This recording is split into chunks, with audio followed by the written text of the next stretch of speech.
Gautam Buddha story. एक दिन गौतम बुद्ध अपने शिष्यों के साथ एकदम शांत बैठे हुए थे। उन्हें इस प्रकार बैठे हुए देख शिष्य चिंतित हुए कि कहीं वह अस्वस्थ तो नहीं है। एक शिष्य ने उनसे पूछा कि आज वह मौन क्यों बैठे हैं, क्या शिष्यों से कोई गलती हो गई है। इसी बीच एक अन्य शिष्य ने पूछा कि क्या वह अस्वस्थ हैं, पर बुद्ध मौन रहे।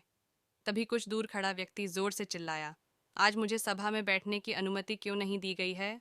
बुद्ध आंखें बंद करके ध्यानमग्न हो गए। वह व्यक्ति फिर से चिल्लाया, मुझे प्रवेश की अनुमति क्यों नहीं मिली। इसी बीच एक उदार शिष्य ने उसका पक्ष लेते हुए कहा कि उसे सभा में आने की अनुमति प्रदान की जाए।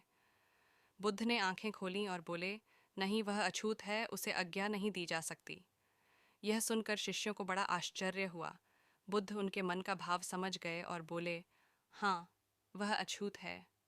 इस पर कई शिष्य बोले, हमारे आश्रम में जात पात का कोई भेद ही नहीं, फिर वह अछूत कैसे हो गया। तब बुद्ध ने समझाया, आज वह क्रोधित होकर आया है। क्रोध से जीवन की एकाग्रता भंग होती है। क्रोधी व्यक्ति प्राय मानसिक हिंसा कर बैठता है, इसलिए जब तक वह क्रोध में रहता है तब तक अछूत होता है। इसलिए उसे कुछ समय एकांत में खड़े रहना चाहिए। क्रोधित शिष्य भी बुद्ध की बातें सुन रहा था।